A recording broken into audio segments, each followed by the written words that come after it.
Welcome to the Deep Dive. This is where we take the info you send us, break it down, and pull out the key insights just for you. Today, we're getting into a really interesting Eastern Conference matchup. The Miami Heat taking on the Cleveland Cavaliers. Yeah, this one's fascinating because fundamentally these teams are just built so differently. They play differently. You've got the Heat, right? Their whole identity is just, well, resilience, tough defense. It's that Heat culture, largely shaped by Jimmy Butler, even though he wasn't like a main keyword in the source material. Right, you can't talk Heat without Butler. Exactly. And then, flip side, you have the Cavs. Super dynamic offense led by Donovan Mitchell's scoring punch, and they've got this mix of, young guys and more established players. It feels like every time these two play, even in the regular season, it carries weight for the East. Playoff seeding, just, who's higher up the ladder. Definitely high stakes. And the styles clash so much, that contrast, plus the individual player battles, it just makes for good basketball. So for this deep dive, what are we really focusing on? What's the core mission here?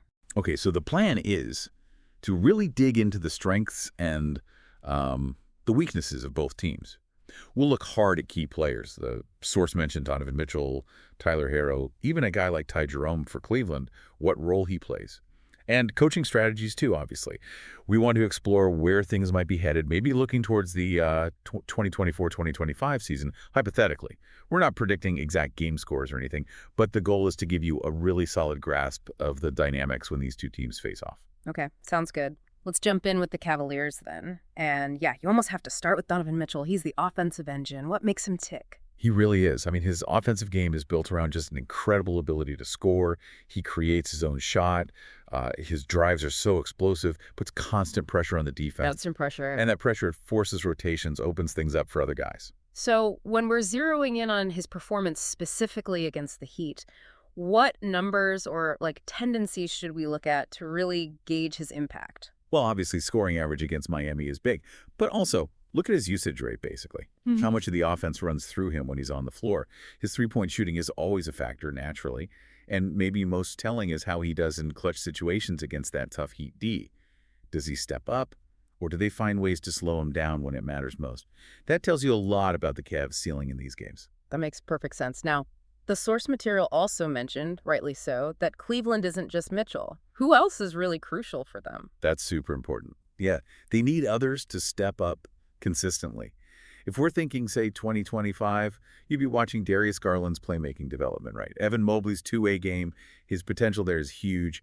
And Jarrett Allen, inside his rebounding, his rim protection. Yeah. How well those guys complement Mitchell is key for Cleveland. And defensively, what's Cleveland aiming for? What's their defensive identity supposed to look like? Their goal, from what we understand, is to build a really strong defensive identity. Against Miami, with all their offensive options, that means, protecting the paint is critical. Contesting shooters on the perimeter, too. The Heat can score in so many ways, so the Cavs discipline, their communication on D, it gets really tested. So evaluating that defense against Miami, beyond just watching the game, what metrics should we be paying attention to? Team defensive rating gives you the big picture, yeah. But you also got to dig into the individual matchups. How do Cleveland's key defenders actually do against Miami's main scorers? Are they limiting efficiency? Forcing turnovers? Keeping them out of the paint? That deeper dive shows you where the real advantages or maybe disadvantages lie. Gotcha. Okay, the source specifically brought up Ty Jerome. What's his role on this Cavs team? Jerome's there for that valuable guard depth. He's known as a capable shooter, can make some plays. He gives them a different look off the bench. He can handle the ball, provide some stability, maybe even start in a pinch if needed, just adds versatility to their backcourt. And how do we measure his impact, especially in these tough Heat games? You'd look at his minutes, obviously, in those specific games. How efficient is he scoring? Is he taking care of the ball? That assist-to-turnover ratio is pretty important for a backup guard. And, are there moments where he really makes a difference against Miami? Hits a big shot, settles things down against their pressure. That stuff stands out. All right, let's pivot. Time to dive deep into the Miami Heat. And like you said earlier, the source might not have focused on Butler, but you just can't talk about the Heat without him. He's the core, isn't he? He absolutely is. He's Heat culture. Toughness, resilience, competes every single possession. He's dominant on both ends, and somehow he finds another gear in the playoffs. His impact on their defense, his knack for scoring in the clutch, It's just massive, especially against a team like Cleveland. And then contrasting that, you've got Tyler Harrow. He brings a different flavor of offense. How does he fit alongside Butler? Exactly. Butler's the grinder, the force. Harrow's the microwave scorer. He can create his own shot like nobody's business, legit threat from three. Gives them that scoring versatility they need. He's a really important offensive counterpunch to Butler's style. So when Harrow goes up against the Cavs, what should we be watching for in his performance? Well, his scoring numbers, obviously, his percentages in those games. How does he handle the Cavs' perimeter defenders? Can he get his shot off consistently? Especially if Cleveland really keys in on stopping Butler, Harrow's ability to generate offense becomes absolutely vital for Miami. And defensively, the Heat are just consistently good, year in, year out. Yeah. What's the secret sauce there? What makes them so effective? It's that tenacity, like we said, but also their adaptability. They're so well coached by Spoelstra, they can switch up schemes, they can adjust on the fly to counter whatever the offense is throwing at them. They just make it incredibly tough for opponents to get comfortable. And like with the Cavs, it's not just the stars for Miami either. Who are some of those key role players, maybe thinking ahead to 2025 again? Yeah, absolutely. You got to look at Bam Adebayo, his all-around game. Anchoring that defense is huge. Duncan Robinson, his shooting just warps defenses, creates space. And a guy like Caleb Martin brings that two-way energy and versatility. That depth is a massive strength for the Heat, lets them sustain that high level of play. Okay, now for the fun part, the head-to-head. How much can we really learn from their regular season games about a potential playoff series? Oh, you learn a ton. Those regular season games, they're like previews. You see the strategies they try, how they match up, who tries to exploit what, things like home court, injuries, Spoelstra's adjustments versus the Cavs, coaching staff. It all plays out.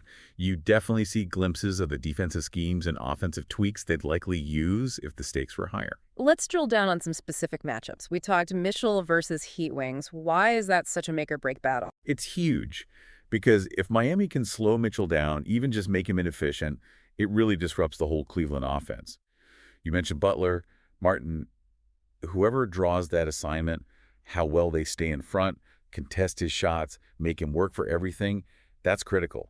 If Mitchell has to fight for every point, Cleveland often has to scramble for other options. And flipping it, Tyler Harrow trying to score on the Cavs' perimeter D. What's that dynamic look like? Well, Hero puts a lot of pressure on guys like Mitchell, maybe Garland, whoever's guarding him. Right. Cleveland needs a plan for him. How do they limit his shot creation? How do they run him off the three-point line?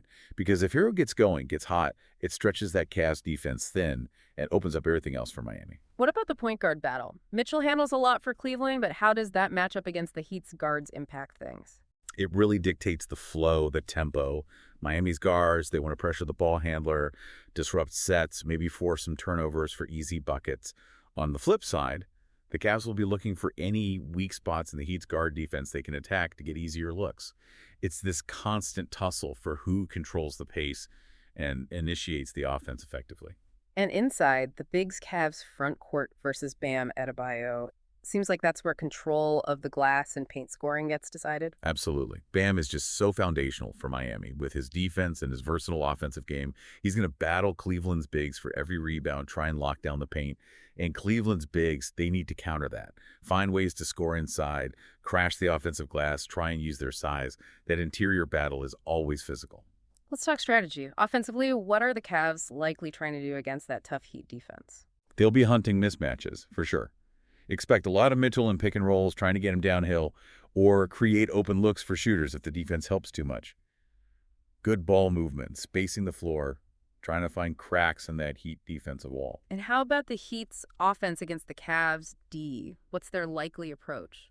You'll probably see a good amount of Butler operating in isolation or pick and roll, using his strength in playmaking.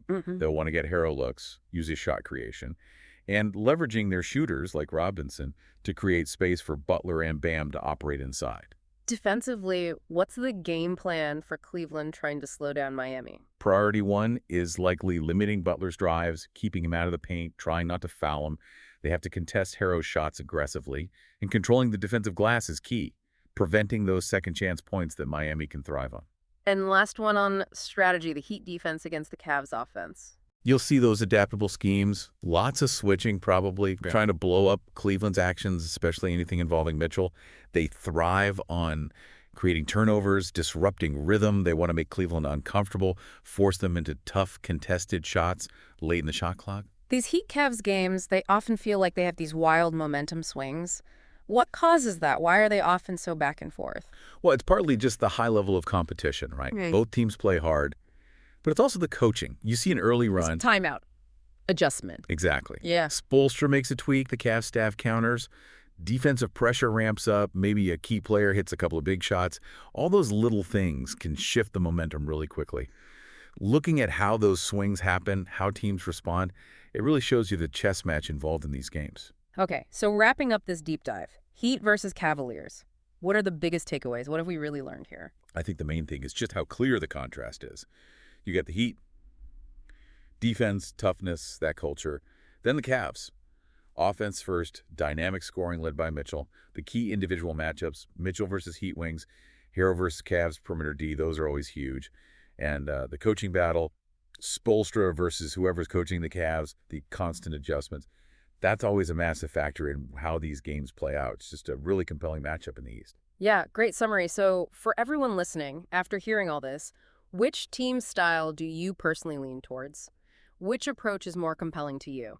And those player matchups we talked about, Mitchell versus Butler, Harrow versus Garland Mitchell, which one do you find most fascinating to watch?